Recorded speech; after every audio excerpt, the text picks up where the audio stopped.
अल्हम्दुलिल्लाहि Kaffa व सलामुन अला इबादिहि अल्लज़ीना इस्तफ़ा अम्मा बअद। अल्हम्दुलिल्लाहि रब्बिल आलमीन वस्सलातु वस्सलामु अला नबिय्यिना मुहम्मदिनिल अमीन व अला आलिहि व अस्हाबिहि अजमईन। अम्मा बअद। क़ाल अल्लाहु तबारक व तआला फ़अऊज़ु बिल्लाहि मिनश शैतानिर रजीम। बिस्मिल्लाहिर रहमानिर रहीम। व अतिम्मुल हज्ज वल उम्रत लिल्लाह। सदक़ल्लाहुल अज़ीम। अल्हम्दुलिल्लाह, अल्लाह ताला का एहसान है कि अल्लाह ताला ने आप लोगों को हज की सआदत के लिए कबूल फरमाया है।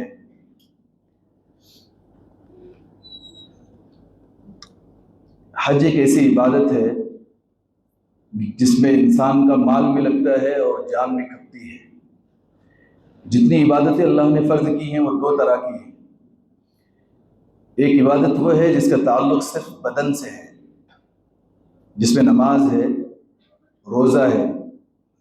कुछ इबादतें वो हैं जिसका ताल्लुक़ सिर्फ माल से है, जैसे ज़कात है, सदक़ात है, दीगर माली खिदमतें हैं।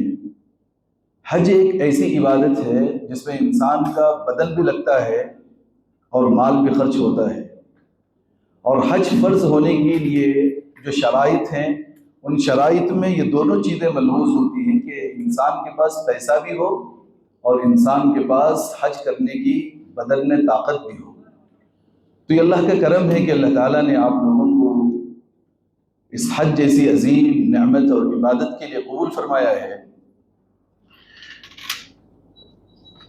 हज को जाने से पहले हज के लवाज़िमात और हज की ट्रेनिंग, हज की मालूमात अगर नहीं है, सब कुछ ठीक होने के बावजूद भी हज कबूल नहीं होगा। ये ज़रूरी है कि हर चीज़ को सुन्नत और शरीयत के मुआफ़िक समझने की कोशिश भी करे और उसके मुताबिक अमल करने की कोशिश भी करे। हमारे मुफ्ती साहब ने तकरीबन वो तमाम बातें जो कुरान की तफसीर से आपको मालूम होनी चाहिए थी ज़िक्र की हैं। उसको मौकूफ़ करते हुए हम आज के इस सेशन को 4 हिस्सों में मुनक़सिम करते हैं।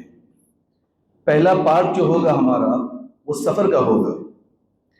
सफ़र चाहे हज का हो, सफ़र चाहे उम्रा का हो, या सफ़र दुनिया में किसी भी तरीके का हम करें, उसके लिए क्या चीज़ों की ज़रूरत होती है, उस पर आज हम इस पहले सेशन में गुफ्तगू करेंगे।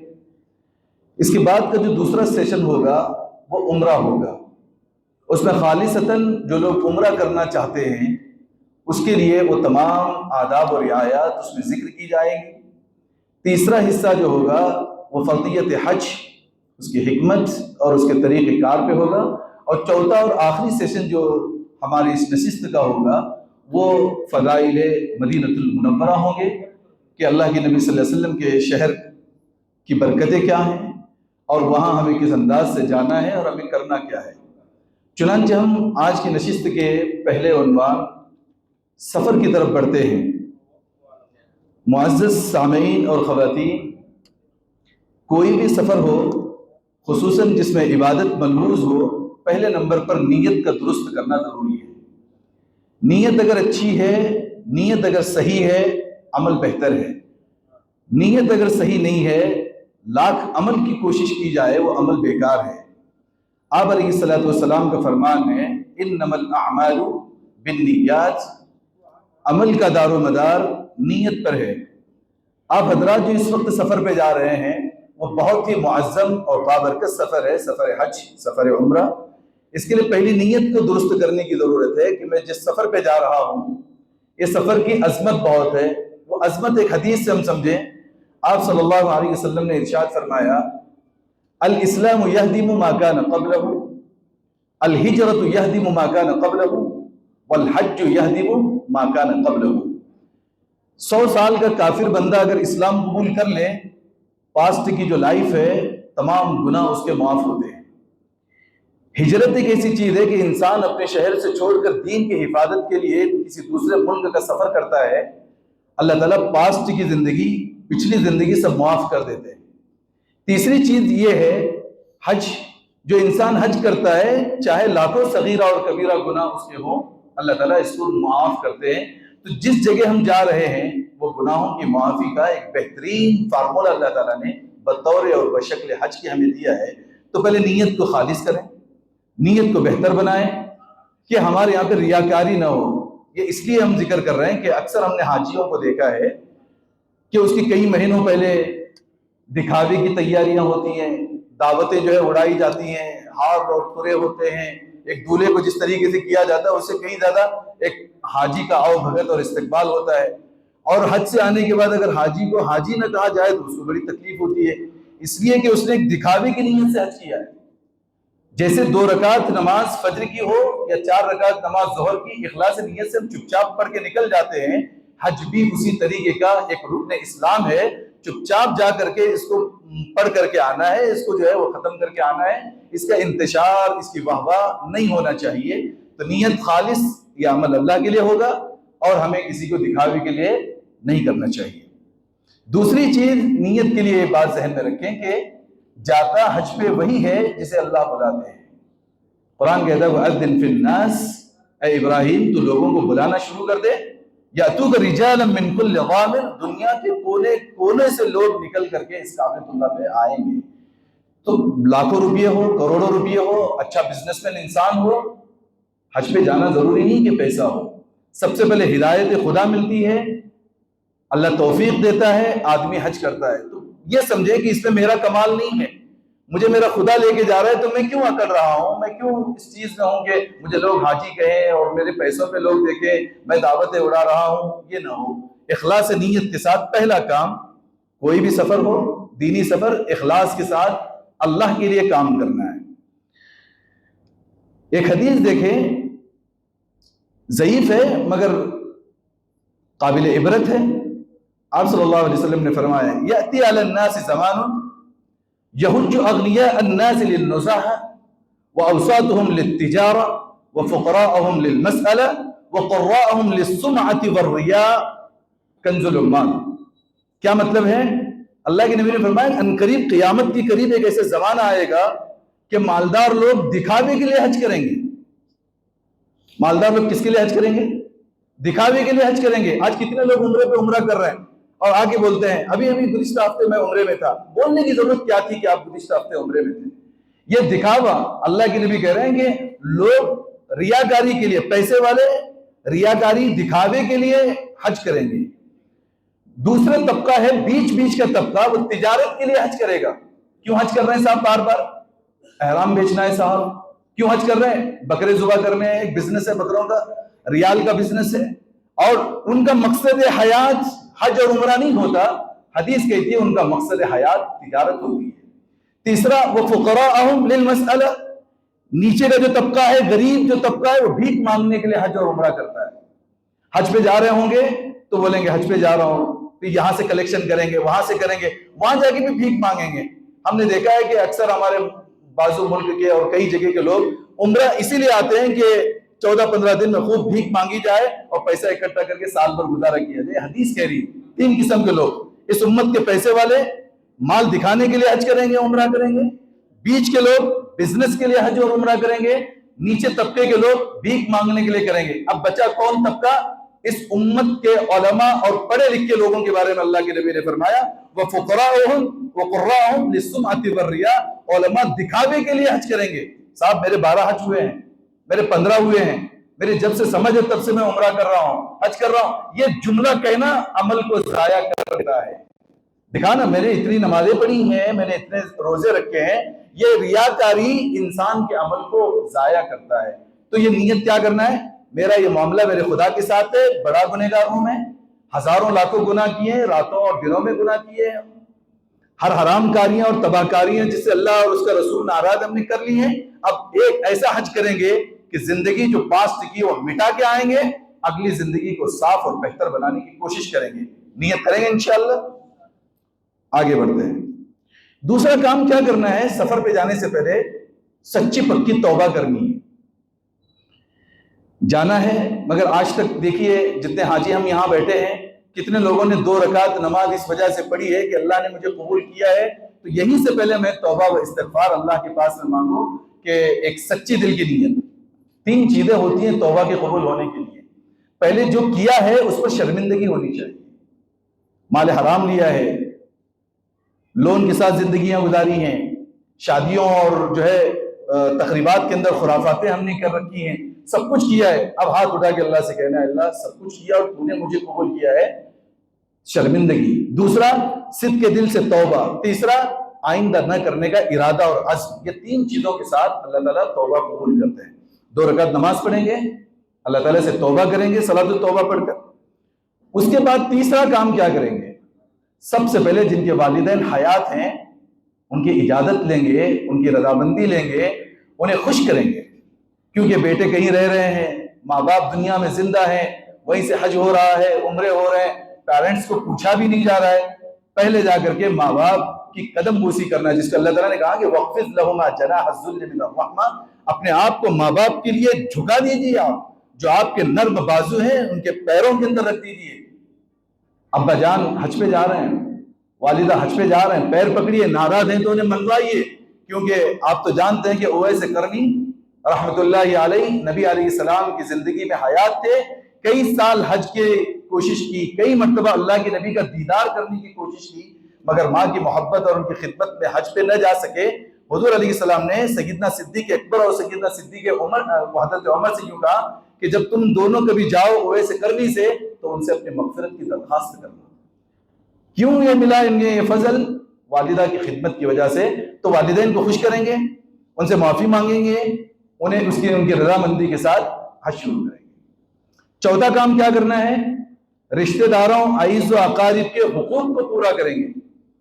घर हमने हड़प करके बैठा हुआ है, हज कर रहे हैं, भाई सारे के सारे परेशान हैं और हम जा रहे हैं हज पे लिए। बहन का हमने हिस्सा अदा नहीं किया है, हम जा रहे हैं हज करने के लिए। पहले जाने से पहले, इसलिए कि मुझे पास्ट की जिंदगी, पिछली जिंदगी को क्लियर करने के लिए जाना है, तो यहाँ हुकूक को देना है। याद रखें, लाख ओहद के पहाड़ों के बराबर नेकियां लेकर के आएंगे क़ियामत के दिन, और अगर हुकूक अदा नहीं किया होगा, हदीस कहती है ऐसे इंसान को मुंह के बल घसीट के जहन्नम में फेंका जाएगा। अल्लाह नहीं देखेंगे नेकियों को। तो क्या करना है? हुकूक की, किसी का पैसा लिया है तो अदा करें, किसी का हक मारा है तो उसका हक अदा करें। जाती दुश्मनियां आपस में है, भाई बहनों में है, पड़ोसियों में है, रिश्तेदारों में, माफी मांग लें कि हम एक अच्छे मकसद के लिए जा रहे हैं, कि कहीं ये ना हो कि यहाँ नाराजगी हो और हम काबे का गिलाफ पकड़ के दुआएं मांगे। हदीस कहती है शाहीन कहाँ है? शाहीन कहते हैं जिसके दिल में कीना होता है, अल्लाह उसकी दुआ कबूल नहीं करते। दूसरा हदीस कहते हैं क़ातिई रहम, जो रिश्तों को तोड़ता है, काबे के अंदर भी बैठ के दुआ करेगा, उसकी दुआ कबूल नहीं होगी। रिश्तों को यहाँ मेंटेन करना है, माफी साफी मांगनी है, और लोगों का जो लिया दिया है, दोस्तों से लिया दिया है, कर्ज है, उसको क्लियर करना है। ये चंद काम हो गए। अब आगे क्या करेंगे? सफर की जरूरियात के लिए बाप जा रहा है तो बेगम और बच्चों की महीने 2 महीने की मुकम्मल जरूरियात का तकफ्फुल करके जाए। बाद लोग हज पे निकल जाते हैं, घरों के अंदर कोई सौदा नहीं है, राशन नहीं है, जरूरियत जिंदगी नहीं है। अब घर में घरवाली परेशान है, बच्चे परेशान है, और ये साहब हज पे गए हुए हैं, तो घर की पूरी जिम्मेदारी निभाएं। दूसरा क्या करें? अपनी सफर की जो जिम्मेदारी है, हज के पैसे हैं, वहां जाकर के जो जरूरियात हैं उसको अभी से जो है वो इकट्ठा करें। वहां जाकर के परेशान होने से पहले इंतजामात पूरे के पूरे कर लें। जब ये सारे इंतजामात हो जाएं, आखिरी जो काम करना है, हज सीखना है। आपने माल हलाल भी कर लिया, वालिदा को भी, वालिद को भी खुश कर लिया, हुकूक भी अदा किए, हज नहीं सीखा है, हज बेकार हो जाए। हज सीखना जरूरी है, और हर हाजी को हज सीखना जरूरी है। हज अगर नहीं सीखेगा तो उसका हज क्या हो जाएगा? पैसा भी बर्बाद, वक्त भी बर्बाद, गुनाह लाजिम। इसके लिए क्या करना है? रफीक सफर का इंतखाब करना है। एक काम क्या करना है? हर एक सफर में रफीक सफर का इंतखाब। वो क्या होता है? उम्रे पे जा रहे हैं, कोई आलिम साहब हैं, हज पे जा रहे हैं, कोई आलिम है, मुफ्ती हैं, उनसे अपना जो है ताल्लुक जोड़ना कि साहब हम आपके साथ रहना चाहते हैं, ताकि उनकी निगरानी के अंदर हज पूरा हो।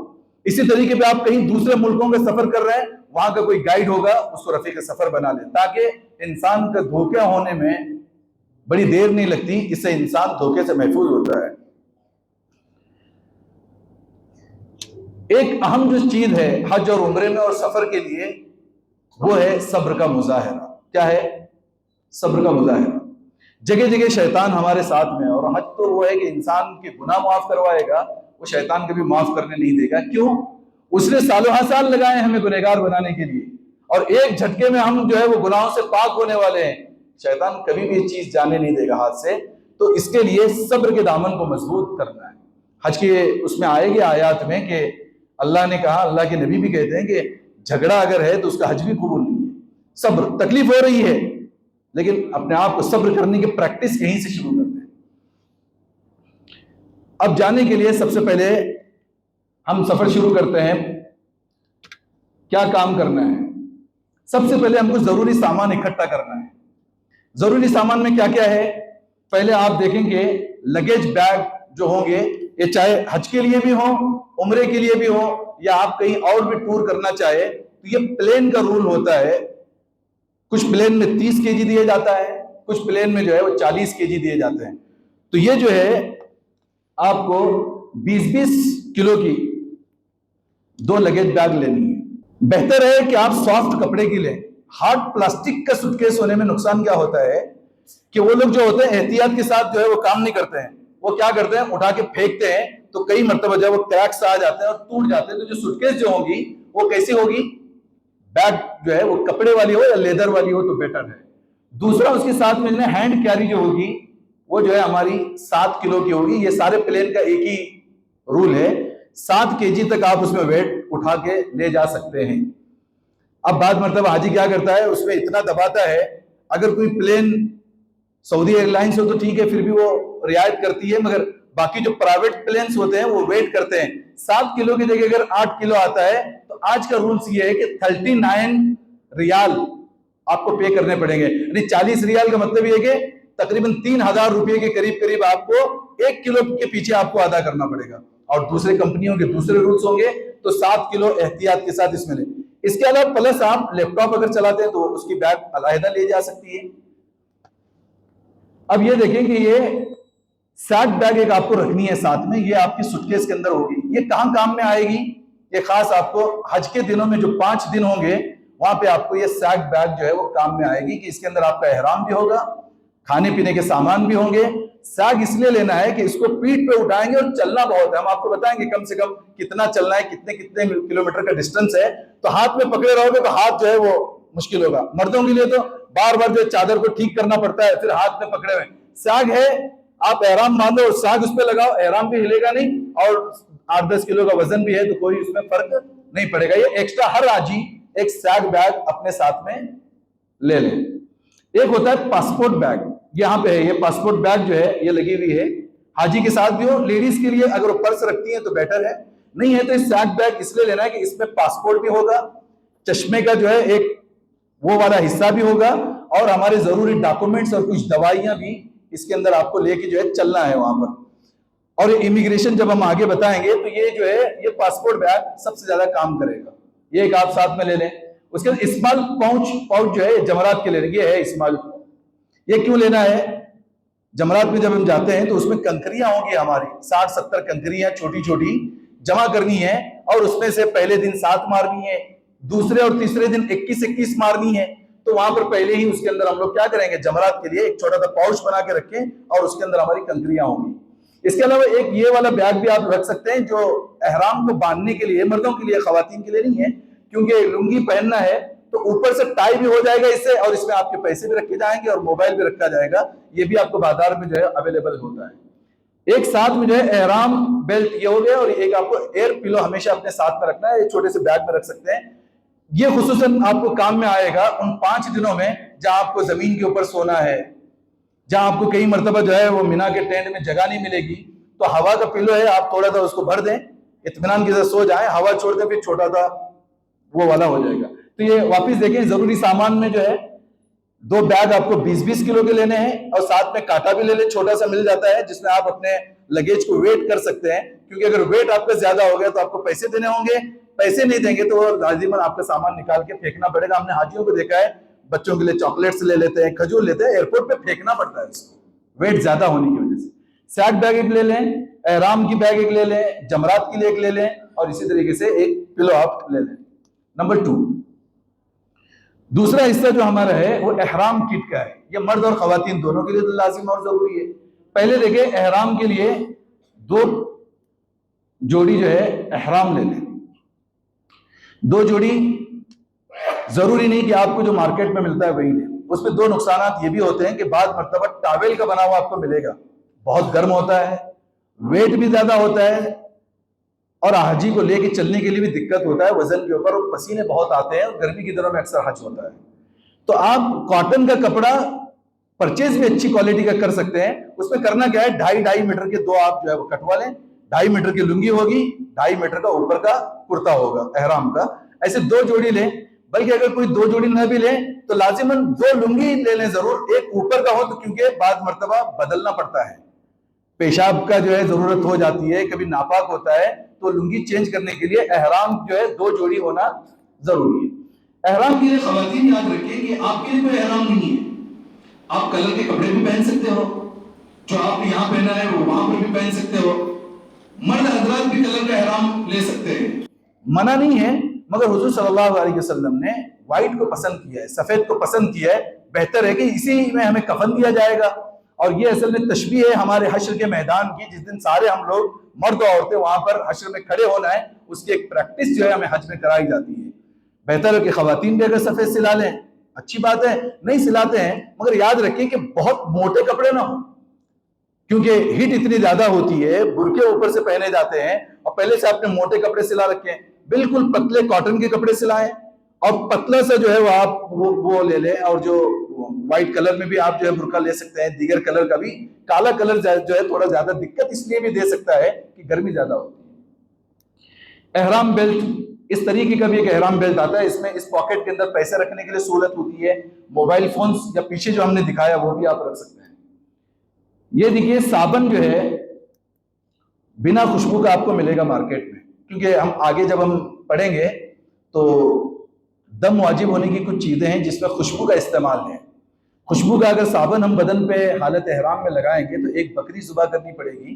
तो क्या करेंगे, सुरमा मिलता है बिगर खुशबू वाला मिलता है, साबन मिलता है बिगर खुशबू वाला मिलता है, क्योंकि टॉयलेट से आदमी आया है, वॉशरूम से आया है, लाजिमन साबुन तो होना चाहिए, तो वहां पर आप इस्तेमाल करें। तो आप मेडिकल से भी मिल सकता है, बगैर खुशबू वाला साबन आप कैरी करें अपने साथ में एहराम के साथ। एहराम स्लीपर 2 जोड़ी, ये बहुत अहम मौजू है। 2 जोड़ चप्पल यहाँ पे लेना है, इसलिए कि जहां हम जा रहे हैं 5 दिन, वहां पे चप्पल की दुकानें नहीं मिलेगी, इतनी रश होती है। एक एक टेंट में 150 लोग होते हैं और 150 लोग छोटी सी जगह पे चप्पल निकाल के अंदर जाते हैं। अब हाजी हैं, बूढ़े हैं, गड़बड़ में किसी की चप्पल लेके चला गया, कोई धक्का मार के एक चप्पल गायब हो गई, इतना जो है मुश्किल होता है। अब हाजी के पास चप्पल नहीं है, जमीन पूरी गर्म है, परेशानी। एक चप्पल हमेशा जो हमने स्याग बताई थी, उस स्याग में एक्स्ट्रा चप्पल आपको रखनी है, एक पैर में होगी, एक जो है वो एक्स्ट्रा आपके पास में सैग बैग में होगी। अब ये क्या करना है, हाजी क्या कर रहा है, नई चप्पल लेके रखता है और सीधा वहां जो है पहनता है। अब उसकी उस पर प्रैक्टिस नहीं है, चलेगा तो साइड से पैर कट रहे हैं उसके। क्या करना है, हज पे जाने से पहले हफ्ता 2 हफ्ता पहले घर में वो चप्पल लाके उसकी कुछ प्रैक्टिस भी करें, एडजस्ट हो जाए वो जो चप्पल जो है पैरों के अंदर बेहतरीन बैठे। सैंडल भी इस्तेमाल कर सकते हैं, सिर्फ ऊपर का टकना जो है वो पैक ना हो। सामने एक बेल्ट है, पीछे से एक बेल्ट टाइट किया जाता है, अगर ऐसा किसी को आदत है बेटर है। स्लीपर ही लेना कोई जरूरी नहीं है, आप सैंडल भी इस्तेमाल कर सकते हैं ऊपर का। जी जी, वही टखना जो होता है, इस तरफ का जो हिस्सा है ये ऊपर सैंडल के अंदर वो छुपता नहीं है। एक ऊपर होता है जो बेल्ट पीछे पहना जाता है, एक सामने होता है, इस तरीके के भी मिलते हैं, चलने में सहूलत होती है। अगर आप चप्पल ले रहे हैं तो कुछ दिन पहले उसके ऊपर क्या करें, चलें, और थोड़ा सा सॉफ्ट कपड़े की चप्पल लें। प्लास्टिक की लेने की वजह से क्योंकि चलना कोई मामूली नहीं है, चलिए एक आधा किलोमीटर, कम से कम एक दिन का जो राउंड है 16 किलोमीटर से ज्यादा है। अब उस चप्पल पे चलना है, छिल जाते हैं, खून निकलना शुरू हो जाता है, आदमी आगे चल नहीं पाता है। तो कुछ दिन पहले क्या करें, इसकी प्रैक्टिस कर लें। एक मिसवाक जरूर साथ में रखें कि वो इलाका वो है जहां रसूलुल्लाह सल्लल्लाहु अलैहि वसल्लम ने जिंदगी भर मिसवाक फरमाई है, और हज का हर रुक्न मिसवाक के साथ, हम जहां पर भी जा रहे हैं, हर वजू के लिए, कुरान की तिलावत कर रहे हैं, जब भी हो मिसवाक जो है हमारे साथ में होनी चाहिए। इसके साथ में आप टूथपेस्ट वगैरह ले सकते हैं हालत एहराम में, मगर जो खुशबूदार उसमें भी एक आता है कि उसके अंदर विदाउट जो है स्मेल होती है, आप उसको यूज करें। बेहतर है कि ना करें, मिसवाक से काम चला लें हज के दिनों में, या खालिसतन ब्रश आप कर सकते हैं बगैर पेस्ट लगाए हुए, इससे भी आपके दांत साफ हो जाएंगे और जो है वो दम भी लाजिम नहीं होगा। एक मुसल्ला साथ में रखिए, छोटा सा पतला पॉकेट साइज आता है, क्योंकि सब जगह आपको जो है चटाइयां नहीं मिलेगी, मुसल्ले और गालीचे नहीं मिलेंगे। कई जगह चलते चलते जमात खड़ी हो गई, आपको वहीं बिछा करके नमाज पढ़नी है, तो आप अपने साथ में ये वाला एक मुसल्ला कैरी करें। हर हाजी, मियाँ बीवी भी जा रहे हैं तो बीवी का अलग होना चाहिए, मियाँ का अलग, क्योंकि वो अलग घुसेगी वहां पे लेडीज में, जेंट्स अलग जाएंगे, तो अपनी बैग अपने साथ में रखनी है। एक दूसरे जो है मांग रहे हैं, ऐसा नहीं होना चाहिए। एक तस्बीह साथ में रखें। एक तस्बीह वो होती है जो 100 दानों की होती है, जिसमें हम तस्बीह करते हैं, ये अलग चीज है। एक तस्बीह होती है जो 7 दानों की होती है, जो भी मार्केट में मिलती है, ये तवाफ के लिए और आपकी सही के चक्करों के लिए काम में आएगी। कुरान शरीफ एक पॉकेट साइज मिलता है, ये भी साथ में रखें, क्योंकि हम जा रहे हैं इबादत के लिए। हमने देखा है कि प्लेन में बैठे हैं लोग, सिर्फ गपशप चल रही है, प्लेन के अंदर बातें हो रही हैं। हम नेक इबादत के लिए जा रहे हैं, हमेशा अपना कुरान खुला हुआ, पढ़ लिया आपने, बंद किया आपने, जो है अपनी जो बैग होगी उस बैग में रख लिया। जहां आप निकले हैं कुरान लाजिमन अपने साथ में रखें। कुरान हाजी रखते ही नहीं अपने साथ में। और आजकल तो माशाल्लाह इतनी ज्यादा जो है वो एडवांस टेक्नोलॉजी हो चुकी है, आपको ऐप में कुरान मिल जाता है, मोबाइल के अंदर आप कुरान जो है पढ़ सकते हैं। तो इस तरीके से कुरान की बेहुरमती भी नहीं होगी। एक है छतरी, ये लाजिमन साथ रखें, क्योंकि इस वक्त का जो सीजन है वो बड़े पिक का सीजन है। सर फटते हुए भी देखा है हमने, लोगों के कानों से खून आते हुए भी देखा है। इतनी ज्यादा तपिश होती है 50-52 डिग्री की। एक छाता छोटा सा अपने साथ में हमेशा रखे, औरत अपना रखे, मर्द अपना रखे। वाटर बोतल एंड स्प्रे बोतल, ये 2 चीजों को समझने की जरूरत है। एक है पानी पीने के लिए हमेशा अपना बोतल साथ में रखें, हमेशा। पानी इतना ज्यादा जो है वो लगता है, और पानी पीना भी ज्यादा चाहिए, क्योंकि पसीने जो निकलते रहते हैं, ऐसा होता है आप देखे हुए वहां जाके कि ऊपर की जो चादर होती है ना, उसको निचोड़ो तो पानी निकलता है, इतना पसीना निकलते रहता है, तो लाजिमन बॉडी का पानी कम हो जाएगा। तो पानी खूब पीना है, उसके लिए आप एक्स्ट्रॉल साथ में ले लें, आप जो ORS जो है वो साथ में ले लें, पानी में जो है नींबू का जो है बना बना के पीते भी रहें, क्योंकि अक्सर जो है बेहोश हो जाते हैं गर्मी की वजह से, तो ये रखना है। स्प्रे बोतल क्या होती है कि ये जो स्प्रे बोतल है, ये हजाम की यहाँ भी आपको मिलती है, ये 1 लीटर की है, आप इसमें आधे लीटर की भी रख सकते हैं। आधे लीटर में कम से कम 4 लोग वजू कर सकते हैं। कितने लोग? 4 लोग। कैसे? आप हरम में पहुंचे हैं, या सफर में आप जो है हवाई जहाज में भी हैं, कहीं पर भी हैं, ये सिर्फ हज के लिए ट्रेनिंग नहीं है, किसी भी सफर के लिए आपने बोतल छोटी सी रखी है, वजू आपका टूट गया। बाद मतलब आप जुमा के लिए हरम में पहुंचे हुए हैं, गेट्स बंद हो जाते हैं 9 बजे, वजू टूट गया, री खारिज हो गई। अगर आप बाहर जाते हैं वजू के लिए, आप वापस कभी अंदर नहीं आ सकते। क्या करना है? बोतल आपके साथ में, मुंह पे मारना है उसको स्प्रे अच्छे तरीके से। नीचे एक रुमाल बिछाइए, स्प्रे कीजिए उसको, जो 2-4 कतरे टपकेंगे रुमाल पे, और उसको हाथ से पोंछिए। हाथ पे जो स्प्रे कर लीजिए, पानी ज्यादा गिरेगा भी नहीं, हाथ भीग गया। सॉक्स अगर है तो उसी पे मसा कीजिए, नहीं है तो फिर पैर, रुमाल के ऊपर पैर रखिए, और पैर के ऊपर जो है उसको वो कीजिए। तो इतनी सी हाफ बोतल में 4 आदमी जो है वजू कर सकते हैं, तो आपको उठ के बाहर जाने की जरूरत नहीं।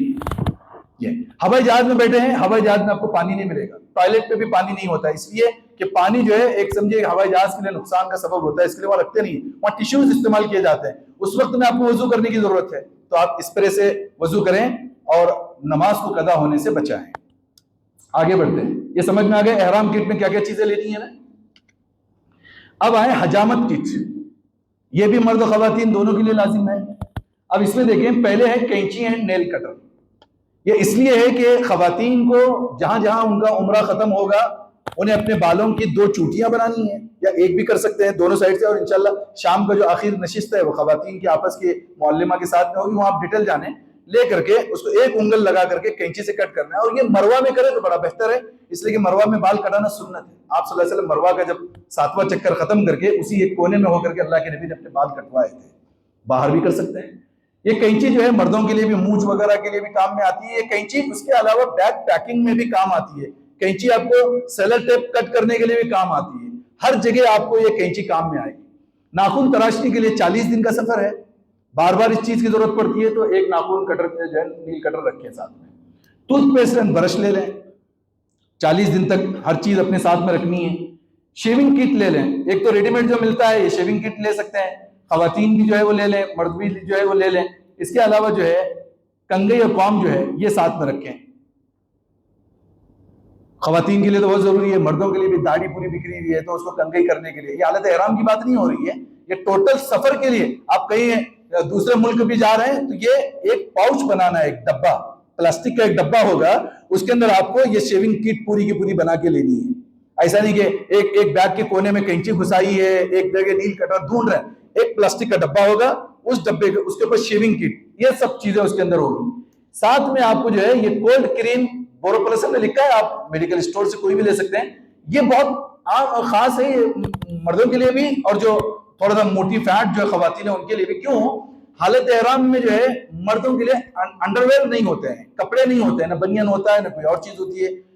गर्मी इतनी जाती है, पसीना जो नमक निकलता है ना, जब रान रान को जब पकड़ता है ना, ये पूरा का पूरा छिल जाता है, खून निकलता है। क्या करना है एहराम से पहले? इसको जब हम एहराम मानते हैं, नियत करते हैं, तो ये इसको लगानी है। साथ में इचिंग क्रीम भी आप ले लें। ये क्या होता है इचिंग क्रीम? बाद मरतबा जो इचिंग होना शुरू होती है गर्मी की वजह से, तो हालत एहराम में भी लगाने में कोई दिक्कत नहीं है।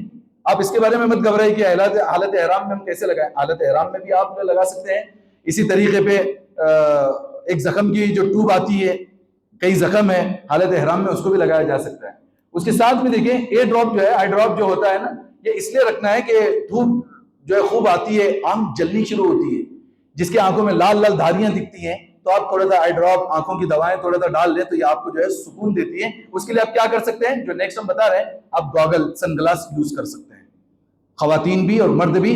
नंबर वाला है तो नंबर में बना के ले लें, नहीं है तो आप जो है सनग्लास लें, क्योंकि धूप से आपकी आंखों की हिफाजत होगी। तो ये सब मिला करके क्या होता है, ये इत्र की बोतल भी आप साथ में रखें, ये एक शेविंग, एक हिजामा किट जो है आप साथ में रखें। उसके आगे देखें डेली यूज के लिए क्या क्या सामान हमें लेना है, ये अलग बनाना है। आप बैग जो बना रहे हैं उसमें क्या क्या करना है, नंबर 1 कपड़े 4 जोड़ ले लें, 5 जोड़ ले लें आपके लिए।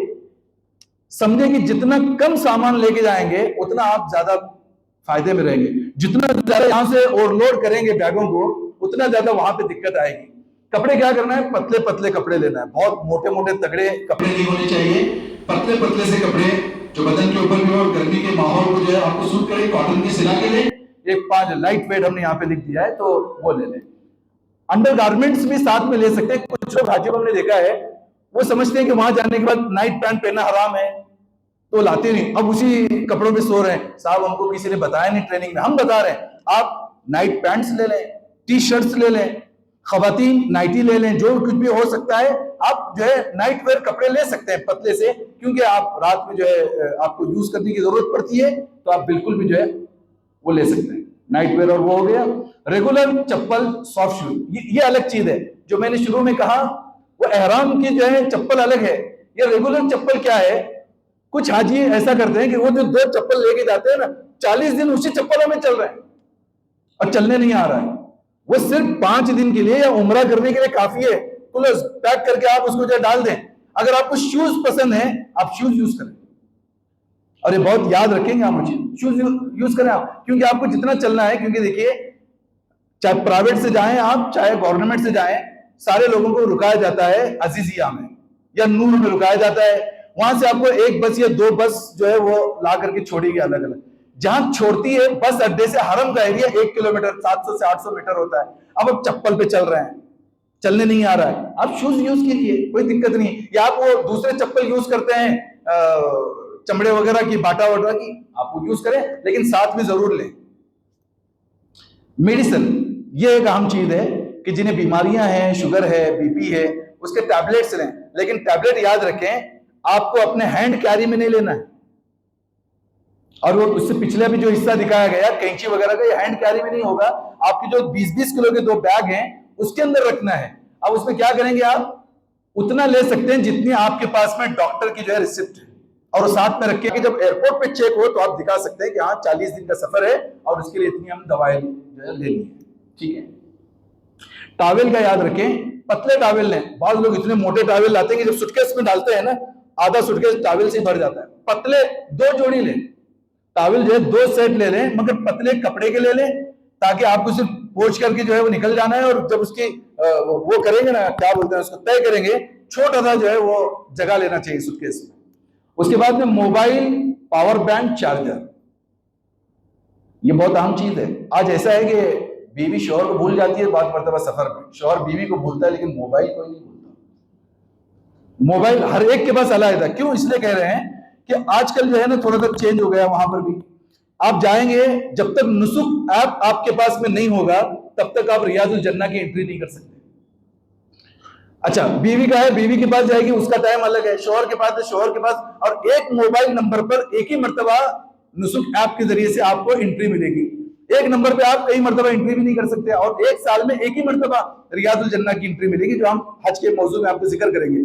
तो मोबाइल जितने हाजी जा रहे हैं सब अपना ले, एंड्रॉइड ले, चलाना सीखे थोड़ा सा, कैसे चल, जो खवातीन होती है बड़ी उम्र की वो चलाना सीखे। पावर बैंक इसलिए कि और दिनों में तो आपको चार्जर से काम चलेगा, हज के दिनों में बड़ी दिक्कत आती है। हज के दिनों में 5 दिन हम जा रहे हैं, रूम में हमारा सारा सामान पड़ा हुआ रहता है, हम लोग टेंटों में जिंदगी गुजारनी पड़ती है। पावर बैंक अगर आपके पास में है, आपने उसको चार्ज करके अच्छे तरीके से रखा है, चार्ज डाउन हो गई, वापस अपने चार्ज किया, क्या होता है, बीवी एक तरफ निकल गई, शौहर एक तरफ, इसका फोन बंद है। अच्छा, वहां सऊदी का नंबर है, बीवी को सऊदी के, शौहर का जो है सऊदी का नंबर याद नहीं है। अब परेशानी की बात, इसके लिए पावर बैंक अपने साथ में रखें। एटीएम, कैश एंड रियाल्स, ये चीज भी बहुत अहम है। आपको अक्सर ट्रेनिंग में बताया जाएगा, उसके बारे में बेफिक्र हो जाओ, रियाल मिलेगा, नहीं। आपको अपना हज करना है, हर चीज आपको अपने साथ में लेके जानी। क्या करेंगे, हर हाजी को इंडियन रुपीज में अगर देखें 2.5 लाख रुपए तक की परमिशन है गवर्नमेंट से। 2.5 लाख रुपए, 2.5 लाख रुपए इंडिया के आप उसको रियाल में कन्वर्ट करके लेके जा सकते हैं। उससे ऊपर चेक हो सकता है कि क्यों लाया इतना पैसा, उसके ऊपर की इजाजत नहीं है। आप कहीं पर भी सफर करें, आप दुबई भी जा रहे हो तो आप 2 से 2.5 लाख रुपए आप कैरी कर सकते हैं, ये रूल्स है। तो आप 2-2.5 लाख रुपए रियाल के अंदर चेंज करें। करने के बाद क्या होगा कि उसको 2-3 जगहों में डिवाइड करें, पैसा एक जगह पे न रखें। जेब में रखा है, किसी ने जेब मार लिया, आदमी पैसे वाला था इंडिया में, वहां फकीर मिलेगा, फिर इसको ज़कात देनी पड़ेगी। समझ रहे नहीं समझ रहे? थोड़ा सा मैं औरतों के लिए बात करने लगा हूं, खुशी है आपके लिए कि जरूर आपकी अपनी खवातीन के पास थोड़ी रकम जरूर दे और चेंज करके दे। क्या होता है, हमारे यहाँ पे आदत होती है, हर दुकान में शौहर जाता है, पैसे देता है, बीवी बेचारी सब लेके निकलती है, पैसे हाथ में नहीं होते हैं। वहां पे क्या होता है, अगर आप चले गए, एहराम की हालत में होते हैं और उम्रा करके बाहर आ गए, मिस हो गए, एक दूसरे को जो छूट गए। शौहर के पास पैसे है, वो तो पहुंच जाएगा रूम पे, बीवी कहां से पहुंचेगी? पैसे हैं उसके पास तो अपने टैक्सी पकड़ के पहुंच सकती है। तो थोड़ा सा पैसा बीवी के पास भी दें, थोड़ा सा पैसा अपने पास रखें। कभी भी याद रखें, वो जो 20-20 किलो के लगेज बैग हैं उसमें आप पैसा ना रखें, क्योंकि वो वहां पे जितने भी बैठे हुए थे ना प्लेन में, सबके बैग चेक करने का यही काम करते हैं, पैसे हैं गायब। और पैसे का जो है रिस्पॉन्सिबल कोई प्लेन नहीं करता है, तो इसके लिए वहां पे ना रखें, अपने साथ कैरी कर सकते हैं। उससे अच्छी सूरत क्या है, एटीएम। अब फॉरेक्स एटीएम पर जो है ले लें, हर बैंक का आपको मिल जाएगा एटीएम कार्ड्स। उस कार्ड के जरिए से आपको क्या करना है, वहां पे जो है कैश करवानी है। उसका तरीका मैं बता देता हूं कि वहां जाकर के अगर आपको 500 रुपए निकालना है, आपने स्वैप कर लिया और 500 डाल दिया तो एक ही नोट निकल जाएगी। अब 500 रुपए, 500 रियाल है वो, यानी इंडिया के आपके 13,000 रुपए हाथ में है, और आप जा करके 10 रुपए टैक्सी को देना है, 500 हाथ में है, वो बोलता है छुट्टे। अब हाजी घूम रहा है, साहब छुट्टे नहीं। क्या करना है, स्वैप करें। हमारे भाई ने बड़ी अच्छी बात की कि 450 मारे। 450 मारने में फायदा ये है, 100 के 4 नोट आएंगे, 50 की 1 नोट आएगी। 50 रुपए में आपको कहीं भी छुट्टा होगा, और 100 के 4 नोट अलग मिलने की वजह से आपके लिए भी जो है कोई दिक्कत की बात नहीं होगी। तो अब क्या करें, आजकल हर एक के पास एटीएम कार्ड है, यहां परचेज करने की ज्यादा जरूरत नहीं है कि आप रियाल, हाँ, 100 रियाल 200 रियाल काफी है इस वक्त में। कि आप चले गए 20,000 रुपये जो है बैंक में जमा करके, जो यहाँ पे एक्सचेंज बैंक होती है, वहां से आप क्या करें, वहां के 100 रुपए ले लिए, छुट्टे 50 के दो, एक बीवी के पास रखा है, एक अपने पास रखा है। उम्रा जब पहुंचेंगे, टैक्सी के लिए 10-20 रियाल की जरूरत पड़ती है, वहां जब जाएं आप स्वैप करें। क्या फायदा है, यहां जब आप एक्सचेंज में जब जाते हो, मनी एक्सचेंज में, आपको जो है चार्ज ज्यादा लगता है। आप डायरेक्ट जो है एटीएम कार्ड को स्वैप करते हो, आपको जो है परसेंटेज कम लगता है, आपके पैसे कम बचते हैं। और क्या होगा, आपके वहां निकल जाएंगे सऊदी के पैसे, आप अमेरिका जाओ तो वहां का डॉलर निकलेगा, इंडिया के आपका जो पैसा है वो पूरा के पूरा यहां से कट होगा। तीसरा फायदा क्या है, आपके पास पैसे नहीं है एटीएम में, आपने घर फोन लगाया भाई को कि आप थोड़ा सा जो डिपॉजिट कर देना, मुझे जरूरत है, उन्होंने यहाँ इंडिया की करेंसी डिपॉजिट कर दी और आप वहां पे स्वैप करके निकाल दिए। आपने 2.5 लाख लेके चले गए और जो चोरी हो गया, अब परेशानी का बाइस। तो ज्यादा से ज्यादा क्या काम करें, एटीएम कार्ड्स को। अब प्राइवेट लोग रियाल का काम करते हैं, वो भी जो है ना बड़ा धंधा है वो भी रियाल का। दो 2.5 रुपया कमीशन आपसे निकालते हैं, आपको पता भी नहीं चलता है। क्यों आप अपना पैसा वेस्ट कर रहे हो? आप खुद मनी एक्सचेंज बैंक में जाएं। और जब मक्का जाएं तो एक बात याद रखना, तजुर्बे की बात कर रहा हूं, मक्का की जो करीब के जो सर्राफा जो है मनी एक्सचेंज बैंक है, वहां से आप कभी परचेज न करें, उनका रेट ज्यादा होता है। आप क्या करें, बड़ी बड़ी बिल्डिंगों के अंदर चले जाएं। हर बिल्डिंग के अंदर जो फर्स्ट फ्लोर होता है वो क्या होता है, मॉल होता है। उस मॉल के अंदर कोने में कहीं सर्राफा होगा, उनका रेट कम होगा। फ्रंट में जितने बैंक आपको दिख रहे हैं और राजी वगैरह, उसका रेट ज्यादा होगा। तो ये भी थोड़ा सा 8 आने और 1 रुपये का फर्क भी आपको हजारों रुपए का डिफरेंस दिलाता है। ये बात समझ में आ गई? एटीएम कार्ड साथ में रखना है, रियाल यहां से थोड़ा थोड़ा लेके चलना है आपको, ताकि वहां उतरने के बाद आपको कोई दिक्कत ना हो। अब आए एक्स्ट्रा सामान, हमको क्या क्या कैरी करनी है। ड्राई फ्रूट्स हैं, बिस्किट्स हैं, चूड़ा है, स्नैक्स है वगैरह, जिसको जो चीज लेनी है वो ले सकते हैं, जो चीज इंसान खाता है। अब क्या करते हैं, बाप जा रहे हैं, बच्चों को बोल दिया कि अब बच्चा अपनी ख्वाहिश से ला करके रखा है, अब बूढ़े बेचारे को वहां पे खाई नहीं जा रही चीजें, दांत सीधे नहीं है और बच्चों ने वो चीजें दिला रखी हैं जो खाते हो। अब हमारे यहाँ बेलगाम वालों का एक बड़ा अच्छा वो है, जिसके भी पास जाओ रूम में सिर्फ रोट मिलेगा उसके पास, और वो खत्म नहीं होते तो क्या करते हैं, हाजी साहब साहब रोट लीजिए, रोट देख देख के उल्टी आना शुरू होती है। अच्छा, जब नए नए जाते हैं कोई नहीं देता, जब खराब होते हैं तब बांटते हैं। क्या करें, जो चीजें खाते हैं मैक्सिमम उसमें क्या लेना है, आप लोग काजू ले लें, बादाम ले लें, किशमिश ले लें, मुनक्का ले लें, ऐसी चीजें ले लें, ये ड्राई भी रहती हैं और ताकत भी देती हैं, और इस तरीके की चीजें। और बाकी आपको जो भी है, कुछ चीजें वहां पर भी आपको मिलती है लेकिन महंगी मिलेगी, तो ये चीजें आप अपने साथ में जो आप बेहतर पसंद कर सकते हैं वो साथ में लेकर के चले। नोटबुक, पेन और मार्कर पेन, ये बहुत आम चीज है। माशाल्लाह हमारे जो जितने स्टूडेंट्स हैं, ये देख के खुशी होती है कि जब भी कोई ट्रेनिंग होती है तो ये अपने साथ नोटबुक, पेन लेकर, उनको पता है कि कुछ ना कुछ तो वो चीजें होंगी जो हमें नोट करनी है। वहां पर भी जब आप जाओगे, छोटी सी पॉकेट साइज जो आपके पॉकेट में हो, कहीं पर हरम में चले गए, एक दुआ स्क्रीन पे हमेशा चलती है, फटाफट आपने लिख लिया, यहाँ ढूंढ रहे साहब दुआ कौन सी मांगो, कुछ यहाँ से ले जाने की जरूरत नहीं है। आपको हर एक ऑथेंटिक दुआ जो हदीस से साबित शुदा है, आपको हरम में और मसा में सही के जहां पर स्क्रीन में चल रही होती है, आप ले, आपको अलग तौर पे आपने उसको नोट कर लिया। कोई बात थी अचानक मिली, नोट कर लिया, कोई चीज थी रखा। पेन होना चाहिए हमेशा जो इंसान नोट करे। कहीं आप जा रहे थे, किसी का नंबर लेना था और आपके उस वक्त मोबाइल में पेन है, आपने उसको नोटबुक में क्या कर दिया, एंट्री कर ली। ये इस सफर में नहीं, हर सफर में आप अपने साथ हमेशा क्या करें, नोटबुक और पेन क्या करें, कैरी करें। साथ में मार्कर पेन मोटा वाला ना ले, बारीक नीब वाला एक आता है मार्कर, वो क्यों लेना है, आप अपनी सुख, अभी एक चंद हाजी एक साथ जाकर के मार्केट से परचेस करके ला ले, 20 किस्म की बैग एक ही जैसी है, टूर वाले एक ही जैसा दे रहे हैं, अब पहचान में आना मुश्किल है। मार्कर पेन से आपको क्या करना है, आपके तौलिए पे भी, टॉवेल जो है उस पर भी छोटा सा मार्क करें। हाजी साहब के सब व्हाइट कपड़े हैं, हाजी साहब अपने कॉलर पे और शलवार के कोने पर भी अपना जो है नाम लिखे, या कुछ नंबर करें, कुछ मार्क करें। इसी तरीके आपके जूते हैं, जूतों पे आप मार्क करें।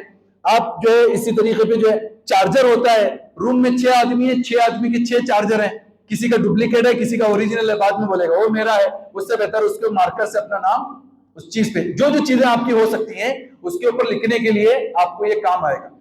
अहम काम क्या आएगा, जब आप स्टिकर लगाओगे अपनी बैग के ऊपर, उस पर मार्कर से लिखने के लिए काम आएगा। जमजम का डब्बा जब आप परचेस करोगे, उस पर लिखने में काम आएगा। अगर आप नहीं लिखेंगे, कोई भी उठा के लेगा, आप क्लेम नहीं कर सकते साहब ये मेरा है। तो इसके लिए मार्कर पेन जरूर, एक के बजाय 2 रख के चलेगा, क्योंकि आप पे भी काम में आएगा और जो कोई न लाए उनके लिए भी काम में आएगा। रस्सी, रैपर और टेप, ये 3 चीजें। ये देखिए, ये रैपर है, आप इंडिया से ले लें, यहां से लेंगे आपको ये 100 रुपए में इतना मोटा रोल आएगा। वहां जाएंगे ना आप सऊदीया में, हर दुकान में आपको मिलेगा, मगर वो वहां पे काफी महंगा मिलेगा। 10 रियाल में आपको इतना छोटा सा मिलेगा, जिसमें एक बैग पैक होगी, खत्म। उससे बेहतर क्या है, जाते हुए लगेज में सामान नहीं होता है, तो आप ये रैपर ले लें और आप जो है टेप ले लें, जो इसको चिपकाने का टेप होता है ना, वो टेप ले लें, और रस्सी ले लें साथ में। बाद मतलब बैगों को बांधने के लिए, या आपने खजूर का कार्टून लिया, उसको बांधने के लिए आपके पास रस्सी, तो रोप जो है यहीं से 1 2 3 जो मिल जाते हैं, आप अपने साथ में जो है उसको रखिए। बेडशीट एंड चादर, सभी तो होटल में रुकते हैं, चाहे कमेटी से जाएं, चाहे आप जो प्राइवेट जाएं, गवर्नमेंट में इसमें जाते हैं तो वहां पर भी एक चादर देते हैं, लेकिन याद रखें वो चादर 40 दिन तक कभी चेंज नहीं होगी।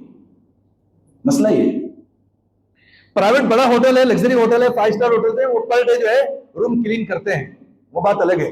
लेकिन जहां आपको एक रूम में छोड़ दिया गया है, वहां आपकी बेडशीट चेंज ही नहीं होगी। और वही बेडशीट आपके बिस्तर पे पड़ी हुई है। तो ये सफाई पाकी नापाकी का मसला होता है, तो आप अपने साथ में पतली वाली, बहुत मोटी तगड़ी ना हो जिसका वेट ज्यादा, पतला सा एक रखें ताकि उसको आप धो भी सकते हैं और ये बिछा सकते हैं। यही बेडशीट आपको मुजदलिफा की रात में सोने में भी काम में आएगी। ऐसे एक ऊपर जिसको नींद नहीं आती, ऊपर ओढ़ करके सोने में वगैरह लगता है, तो आप जो है एक चादर जो है अपने साथ में ले सकते हैं। एक ये हमने लिखा है कि इलेक्ट्रिक जो है एक्सटेंशन जो होता है वो जरूरी है। क्यों कि बाद मर्तबा एक रूम में एक ही प्लग होता है, सभी लोगों को फोन से लगाने हैं या किसी को प्रेस करना है उस टाइम में, या किसी को और जरूरत है, अब वेट कर रहे हैं, उससे बेहतर क्या एक एक्सटेंजर आपने ले लिया, लगाया, उसमें 4-5 पिन है, तो आप जो है मोबाइल भी लगा रहे हैं, प्रेस भी हो रही है, किसी को लैपटॉप चार्ज करना है, कुछ भी करना है, तो एक छोटा सा ये अलाउ आपको हैंड कैरी में नहीं है। इलेक्ट्रिक जो भी चीज होगी, पावर बैंक होगा, वो निकाल के जो है डस्टबिन में डालेंगे। ये सब आपको कहां पे लेके जाना है? 20 किलो के जो 2 बैग हैं उसमें आपको लेके जाना है। बहुत अहम चीजें हैं, इंपॉर्टेंट डॉक्यूमेंट्स कुछ आपको यहाँ पे जो है साथ में, चाहे हज का सफर हो, चाहे आप दुबई जाएं, कहीं भी जाएं, क्या क्या है इसमें? कुछ फोटोज हमने 5 लिखा है, आप 3 भी लेके जा सकते हैं। जो पासपोर्ट साइज फोटोज होते हैं ये आप हमेशा साथ में रखा करें, कभी भी कुछ भी काम में आता है, कभी भी कोई चीज जरूरत पड़ती है, आप वहां सिम लेने के लिए गए, अगर उसने आइडेंटिटी के लिए आपका फोटो मांगा, आपके पास नहीं है, तो ये फोटोज आपको हर जगह जगह काम में आता है। दूसरा जो है प्लस जो है हाजियों के लिए जो फॉर्म दिए जाते हैं ना, हज के फॉर्म्स जो आपने जो फिलअप किए हैं, उसके एक आधा जेरोक्स, 2 जेरोक्स आपके पास में होनी चाहिए। एक आपके हैंड कैरी में हो, एक आपकी जो है वो लगेज बैग में हो।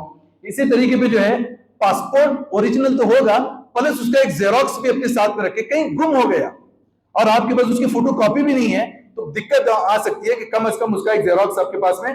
एक वीजा आती है, ई वीजा आएगी भी, आजकल तो जो है ई वीजा चल रही है। अगर आपके पासपोर्ट पर वीजा स्टैंप है तो कोई दिक्कत नहीं है, अगर से अलग से वीजा है तो वो वीजा एक तो उसका एक फोटो आप अपने मोबाइल में रखें, एक अलग से आप जेरोक्स, क्योंकि बाद मतलब मोबाइल ओपन नहीं हो रहा, आप गेट पे पहुंचे हैं, बाद मतलब मोबाइल स्विच ऑफ है और गेटमैन कह रहा है कि अब वीजा दिखाओ, अब यहाँ पे परेशानी है और प्लेन का टाइम हो रहा है, उस टाइम में क्या करना है? एक अपने साथ में एक जेरोक्स रखना है, आधार कार्ड का जेरोक्स रखें। इसी तरीके से अभी जो हेल्थ कार्ड जो हमने जो चेकअप करवाया है, वो हेल्थ कार्ड का भी क्या करें, ओरिजिनल अगर खो भी गया हो कभी तो जेरोक्स आपको मदद दे सकता है। तो ये इंपॉर्टेंट डॉक्यूमेंट्स के भी 2-2 3-3 सेट बनाए, एक बैग में एक सेट रखें, एक बैग में एक रखें, एक हैंड कैरी में भी रखें, ताकि कभी भी जो चीज आपके पास में होगी आपको मदद देगी। ये भी चीज आपको समझ में आया? एक्स्ट्रा सामान आपको क्या क्या लेने हैं? आगे चलें। अब आ गए हम बेंगलोर या मुंबई एयरपोर्ट। मुंबई से जाएं, दिल्ली से जाएं, कलकत्ता से जाएं, कहीं से भी जाएं, जिस भी एयरपोर्ट पे जाएं, तो वहां चंद चीजें आपको जरूरी होती है समझने की। नंबर 1, लगेज सबमिट करना है आपको। जैसे आप टैक्सी से उतरे, बस से उतरे, आपको ट्रॉली मिलती है, वहां ट्रॉली में अपना, वहां पे जो है ना, एक बात याद रखें, सफर के अंदर बहुत ज्यादा सखी बनने की कोशिश न करें। लाई साहब हम आपका बैग लेते हैं, वो आपका ना, अपना बैग किसी को देना है ना किसी का बैग आप लेना है। मैं आपको बता दूं, हमने वो चीजें देखी हैं, हाजी लोग बेचारे कुछ ज्यादा मालूमात नहीं होती है, कुछ लोगों ने हाजियों के बैग में अफीम और गांजा भी रखा है, पकड़े गया, हाजी पकड़े गया, वो तो होते नहीं है, मिल गया बैग तो मिल गया। तो ये किसी का भी कितना भी अच्छा हो, सामान किसी का जिम्मेदारी भी न ले, अपना सामान किसी को न दे, अपने सामान की हिफाजत, कहीं कोई लाके डाल दे, कुछ कर दे, लॉक वगैरह करके क्या करें, आप ट्रॉली के अंदर ले करके आप गेट से जब अंदर एंट्री करें तो पहले क्या होगा, बोर्डिंग पास के लिए आपको जाना है। एक बात याद रखें, पहले आप देखिए आपका टिकट कौन से प्लेन का है, आपकी फ्लाइट कौन सी है, सऊदी एयरलाइंस है, आपकी आकाशा है, आपकी फ्लाइनस है, आपकी जो भी एयर इंडिया है। तो आप याद रखें कि जो भी इंटरनेशनल एयरपोर्ट पे जब आप पहुंचते हो, 3 घंटे के पहले से जो है पूरे के पूरे प्लेन की जो है बोर्डिंग शुरू हो जाते हैं।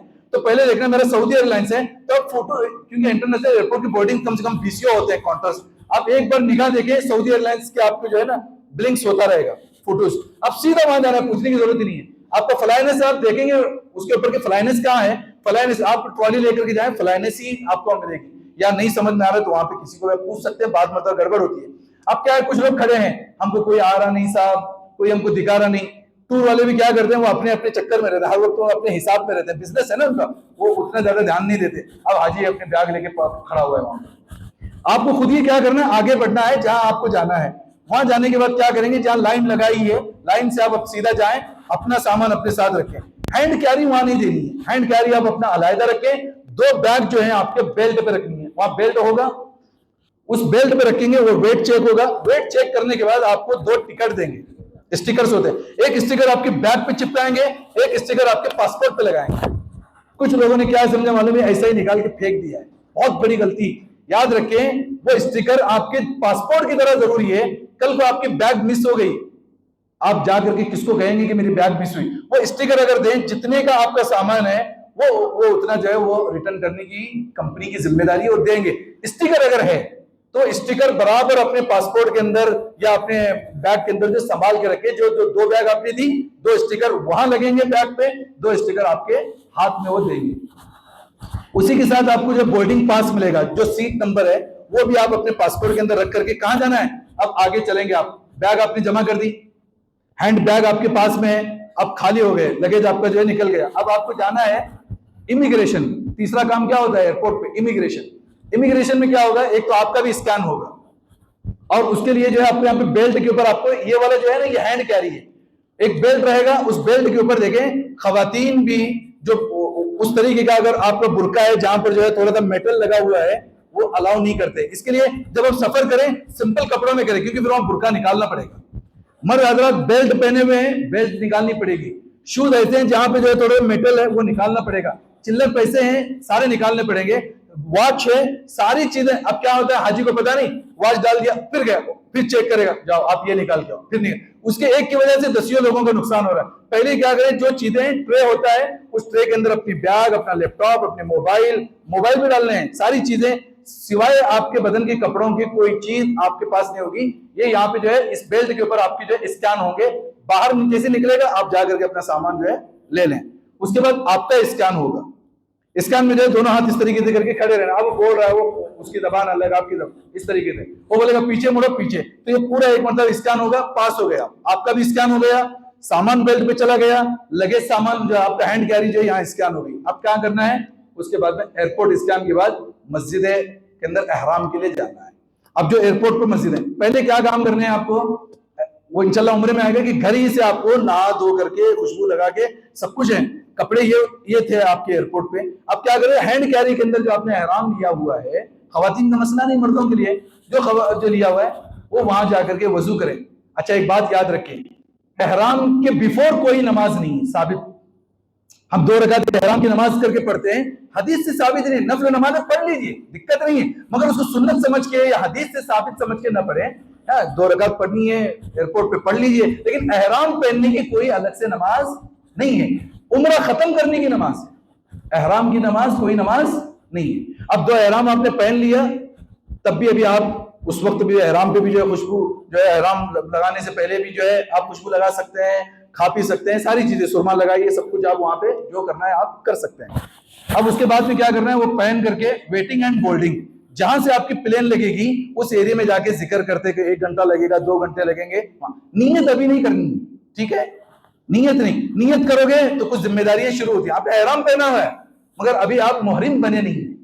ये एयरपोर्ट की चीजें आपको शायद समझ में। नेक्स्ट बढ़ते हैं। अब पहुंचे हम लोग जद्दा एयरपोर्ट पे, वहां पे कुछ चीजें समझने की जरूरत है। पहले क्या करना है, इमिग्रेशन। हर एयरपोर्ट पे कहीं पर भी दुनिया में जाएं, आपको हर जगह अपना इमिग्रेशन कराना है। अब वहां आते क्या करना है, जो टिकट है वो टिकट ले करके अंदर घुसना है। अंदर जाने के बाद पहले आपका स्कैन करेंगे, किसी जगह पहले लगेज मिलता है, फिर स्कैन होता है। जैसे यहाँ पे चेक किया गया था और हैंड कैरी को चेक किया गया था, उस एयरपोर्ट पे भी होगा। लगेज कलेक्शन ऑन बेल्ट, ये है, देखिए बेल्ट, ये बेल्ट है। अब जद्दा एयरपोर्ट पे मैं समझता हूं कि 40 बेल्ट पड़े हुए हैं, बहुत बड़ा एयरपोर्ट है दुनिया का। तो वहां थोड़ा सा उतर, जब टेक ऑफ होता है या लैंडिंग जब होती है, उस वक्त में कुछ अनाउंस होते हैं एयरपोर्ट पे, हमेशा उस पर ध्यान रखना चाहिए कि इस वक्त अनाउंस क्या चीज का हो रहा है। जब लैंड होते हैं ना, उस वक्त में वो बेल्ट का नंबर बता देते हैं कि आप पैसेंजरों का बेल्ट नंबर 4 के ऊपर सामान आएगा। सुन लिया आपने, अब वहां देखिए कौन से बेल्ट पे आ रहा है, कौन से आ रहे। जब आप लैंड हो रहे थे उस वक्त बता दिया आप कहां थे, तो वहां 4 नंबर पे पहले जाके रुकना है। बेल्ट पे जो है जैसा जैसा आपका सामान आएगा, अपना सामान ही आप लेना है। बाद में गड़बड़ भी दूसरे का लेते हैं, नीचे रखा हुआ है और वो बेचारा अपने बेल्ट पे ढूंढ रहा है। अगर लिया भी है, वापस उस बेल्ट के ऊपर क्या कर दें, छोड़ दें। तो सामान वहां पे आप अपना कलेक्ट करेंगे। उसके बाद एग्जिट फ्रॉम हज टर्मिनल, ये इसलिए लिखा है, हज टर्मिनल किसी दुनिया के एयरपोर्ट पे नहीं है। एक होता है डोमेस्टिक और इंटरनेशनल, सारे हाजी वही जो दुनिया के लोग मुसाफिरीन आते हैं। जद्दा एयरपोर्ट पे खास हाजियों के लिए एक हज टर्मिनल है, उसी से एग्जिट होना है। वहां आने के बाद एक बहुत बड़ा हॉल मिलेगा आपको, और वहां पे वेटिंग के लिए आपको जो है आपका सामान आपके साथ में होगा, वहां आके क्या करना है आपको, बस बोर्डिंग के लिए, बस के लिए इंतजार करते जो है, ये ऐसी बसें होंगी वहां आपके जो है, ये टर्मिनल है, देखिए ये जो छतरियां हैं, ये धूप ज्यादा लगती है इसके लिए हाजियों को यहाँ बैठने के लिए, काफी बड़ा है। तो अपने अपने साथियों को याद रखें, मिस हो जाएंगे, सारे लोग एहराम की हालत में होंगे, एक दूसरे को पहचाने नहीं जाते, गड़बड़ होती है, प्यास लगी होती है, नमाजों का मसला रहता है, और बाद मर्तबा इस टर्मिनल पे आपको 5 से 6 घंटे पे बैठना पड़ेगा। बसें अगर नहीं आई है, किसी को ड्रॉप करने गई है, वही बसें अगर आपको लेने आ रही हैं तो वक्त लग सकता है। तो खाने पीने की कुछ चीजें आपको हैंड कैरी में रखनी है। तो यहाँ पे वहां परचेस करने जाओगे, एक छोटी सी कॉफी इंडिया की जो है 500 रुपए में आएगी, तो वहां पे जो है परचेस करने की बजाय आप अपनी जेब में जो है कुछ चीजें साथ में रखें।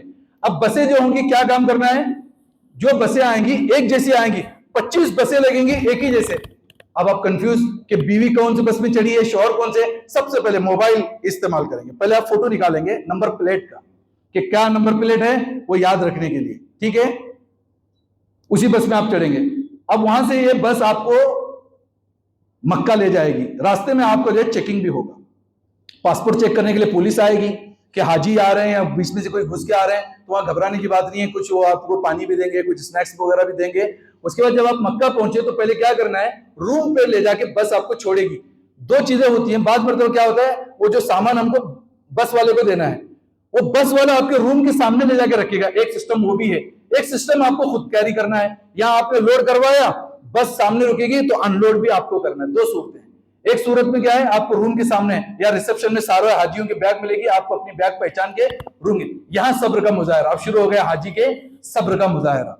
अब हर एक को थकान है, प्लेन के 5 घंटे पहले, प्लेन के 5 घंटे, एयरपोर्ट के 5-5 घंटे, 10-15 घंटे बेजार है, नींद सही नहीं है, भूख सही से मिटी नहीं है, चिड़चिड़ापन ज्यादा। वो थोड़ा सा बैग उठा के, वो हाजी साहब मेरे बैग तुम क्यों हाथ लगा, ये मारा मारी थोड़ा थोड़ी जो शुरू होती है, और शैतान यही कराता है। सब कुछ नहीं होगा, बैग नहीं फटेगी, टूटेगी नहीं। सब्र के साथ अपनी अपनी बैग को लेके अपने पहले रूम में जाएं, तो रूम की चाबी कलेक्ट करें रिसेप्शन से, और रूम नंबर जितने शेयरिंग होल्डर्स हैं सबको जो पता होना चाहिए कि अपना रूम क्या है, और वहां जाके इत्मीनान के साथ पहले आप अपने बैग को रखेंगे, सो जाएंगे। गड़बड़ नहीं, कुछ लोग बहुत जल्दबाजी, चलो चलो चलो जल्दी उम्र है, हमारे पास एनर्जी, हम गड़बड़ करने की जो है कोई जरूरत नहीं, उससे इबादत से नहीं, आराम से सो जाइए। आप एक दिन पूरा सो जाइए मक्का में, कोई गुनाह नहीं है आपके ऊपर, एहराम में है, एसी लगाइए रूम का, इत्मीनान के साथ नमाज पढ़िए, सो जाइए। हुजूर सल्लल्लाहु अलैहि वसल्लम और सहाबा किराम जब जाते थे इत्मीनान से आराम करके, फिर हमको अल्लाह के घर पे फ्रेश होकर के जाना है, गड़बड़ करके नहीं जाना है। फिर क्या करना है, बिल्डिंग एंड रोड का मैप जो है याद रखना है। अब ले लिए, एक जैसी पूरी बिल्डिंग है, स्ट्रीट पूरी की पूरी एक जैसी है। अब आप कहीं उमरा चले गए, राती में निकले, उतरे थे, राती में भागे आए, अब कौन सी गली है, दोपहर तक हाजी घूम रहा है, उसको रूम ही नहीं मिल रहा है।